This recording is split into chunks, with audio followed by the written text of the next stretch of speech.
Ya habíamos revisado la deducción de la ley de Newton de la viscosidad a partir de las variables principales de las cuales nosotros hacíamos uso, las cuales eran el diferencial de velocidad y el diferencial del espesor de la película para obtener una constante. Y esa constante fue la viscosidad como tal. Ahora lo que vamos a ver es repasar un poco esta ley de Newton de la viscosidad para entender cómo podemos definir un fluido newtoniano y un fluido no newtoniano. Entonces, para ello vamos a repasar brevemente lo que habíamos estudiado. La ley de Newton de la viscosidad se sustenta en la variación de la velocidad respecto a la variación del espesor de la película. Muy probablemente Newton se dio cuenta que la velocidad iba a depender de estas dos variables. Si el espesor de la película aumentaba, eso significaba que aumentaba el flujo, por lo tanto la fuerza con la que el fluido se iba a mover era mucho mayor, por lo tanto la velocidad iba a aumentar. Simplemente es una adecuación de variables, es decir, si una variable aumenta, muy probablemente las demás también, porque tiene una relación intrínseca. Entonces, aquí tenemos un fluido que tiene un perfil parabólico de velocidades. Para un perfil de película, el perfil sería solamente a la mitad, pero no lo vamos a complicar por el momento y vamos a respetar el perfil que tenemos acá. Este perfil lo podemos geometrizar dentro de coordenadas y tomar en cuenta el espesor, que generalmente se le llama delta, y la longitud del sistema, que generalmente se llama L. Ahora bien, las direcciones generalmente son X para el espesor de la película y Z para la dirección del movimiento del flujo. Por ahora no lo vamos a tomar en cuenta. Sin embargo, tenemos que considerar eso. Ahora bien, la velocidad del fluido, como ya había mencionado, va a estar en la dirección Z y con ello el movimiento. Ahora bien, la velocidad del fluido es proporcional al espesor de la película. ¿Qué significa esto? Que si nosotros colocamos en ejes coordenados la velocidad del flujo respecto del espesor de la película, lo que obtendríamos, según la ley de Newton de la viscosidad, es un comportamiento lineal o de una línea recta. Por lo tanto, nosotros podríamos deducir cuál es la pendiente de esa línea recta a partir del diferencial de velocidad respecto del diferencial de espesor de película. De este modo, las diferenciales del espesor de la película respecto de la velocidad tendrían que ser la viscosidad como tal, ¿no es así?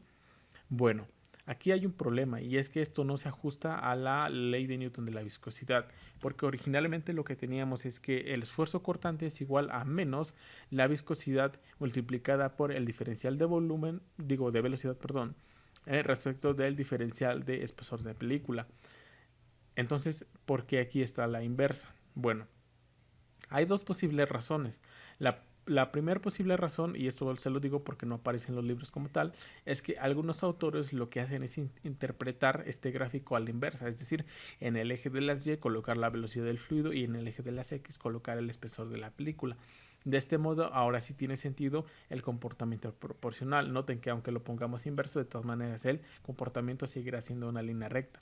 De esta forma, ya podemos analizar el espesor de la película sobre el espesor de velocidad y así obtener la viscosidad. De esa manera sí estaría bien interpretado. Otra posible razón es que al momento de realizar el análisis dimensional, de alguna forma se van a invertir los cocientes entre el diferencial de espesor de la película y el diferencial de velocidad en el primer caso de la imagen, donde tenemos el eje rojo. Esta es otra posible razón por la cual unos autores interpretan que el espesor de la película va en el eje Y otros en el eje de las X, la velocidad. Pero independientemente de eso, la ley de Newton de la viscosidad queda como la ecuación que está en el recuadro morado. El esfuerzo cortante o la presión va a ser igual a menos la viscosidad multiplicada por el diferencial de velocidad sobre el diferencial de espesor de película. Ahora bien, el signo negativo me parece que no lo expliqué, sin embargo, su interpretación física es sencilla.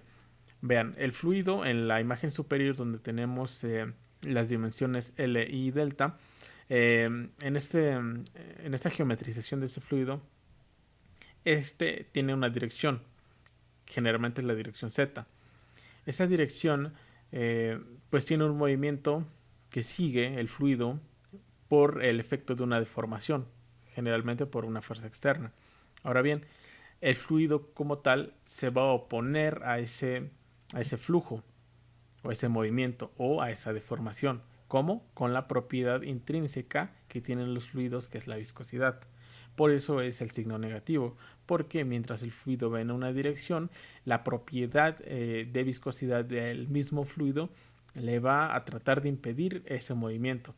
Por eso es que se toma como negativo, porque indica que va al contrario, por decirlo de alguna manera, a la deformación y a la dirección a la cual se está sometiendo ese fluido. Ahora bien, la construcción de la ley de Newton de la viscosidad se puede resumir de la siguiente manera. El esfuerzo cortante es proporcional al diferencial de velocidad respecto del diferencial del espesor de la película. Para cambiar la proporcionalidad a una ecuación, vamos a agregar una constante de proporcionalidad. Entonces, el esfuerzo cortante va a ser igual a una constante de proporcionalidad multiplicada por un diferencial de velocidad sobre un diferencial de espesor de película. Si despejamos la constante de proporcionalidad, sabiendo las dimensiones del lado izquierdo, que es presión, y del lado derecho, que es una velocidad cortante o una frecuencia, que es básicamente 1 sobre segundo, lo que obtenemos es lo siguiente. La constante C va a ser igual a el esfuerzo cortante dividido entre D, el diferencial de velocidad sobre el diferencial de espesor de película. De ese modo, dimensionalmente lo que habíamos obtenido era kilogramos sobre de metros sobre segundo en unidades del sistema internacional. Y lo que obtuvimos, o lo que definimos más bien en este recuadro verde, es que esta propiedad como tal la llamamos viscosidad. Ahora bien, la ecuación pues quedaba de la siguiente manera. El esfuerzo cortante va a ser igual a menos mu o menos la viscosidad multiplicada por el diferencial de velocidad respecto del diferencial de espesor de película. Esto se puede expresar en derivada, así es que también se puede colocar en notación de derivada de Newton. El signo negativo ya saben que es por la oposición del fluido a fluir por efecto de alguna fuerza. Ahora bien, esta diferencial de velocidad respecto del diferencial de espesor de película, muchos autores le llaman de diferente forma y a veces es clave para poder resolver ciertos ejercicios que comprenden o que tienen que ver con la ley de Newton de la viscosidad.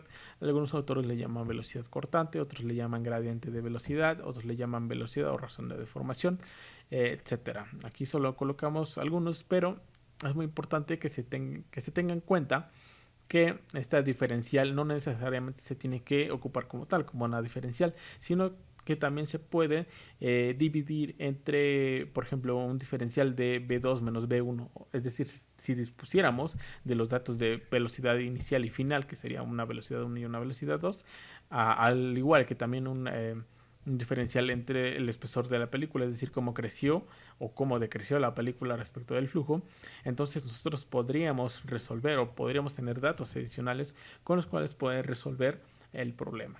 Ahora bien, de todo esto lo que deducimos es lo siguiente. Si se dieron cuenta, el comportamiento que nosotros graficamos aquí fue una línea recta. Básicamente un vector porque está con una flecha, pero a lo que quiero llegar es que este comportamiento es lineal. Es decir, de una ecuación donde solamente la variable pues está elevada a la potencia 1, porque no tiene ninguna forma parabólica, ni ninguna forma exponencial, ni de raíz. Entonces, el comportamiento de la ley de Newton de la viscosidad es una constante, es decir, es una línea recta. La constante de proporcionalidad multiplicada por las variaciones de la velocidad respecto del esfuerzo cortante. Así es como conseguimos que esta definición nos diga o nos indique que la ley de Newton de la viscosidad se va a comportar como una línea recta. Ahora bien, entendiendo esto, el comportamiento de los fluidos newtonianos se caracterizan porque el esfuerzo cortante del fluido es directamente proporcional al gradiente de la velocidad. Es decir, tau es igual a menos mu por delta de velocidad sobre el delta del espesor de la película. Y ese comportamiento va a ser una línea recta. De ese modo, pues teniendo una línea recta, nosotros podemos aplicar el teorema de Pitágoras y pues obtener la definición de viscosidad. Ahora bien, para los fluidos no newtonianos, la relación entre el esfuerzo cortante y la razón de deformación no es lineal. Eso quiere decir que va a tener cualquier otro comportamiento de cualquier otra definición matemática, como puede ser exponenciales o raíces, y no tener un comportamiento lineal como la ley de Newton. Entonces, la proporcionalidad no se respeta como tal. En este caso, no necesariamente respetando una constante. Para ejemplificarlo, aquí tenemos esta figura que es la 1.8, que es la definición de los fluidos newtonianos y no newtonianos de forma gráfica.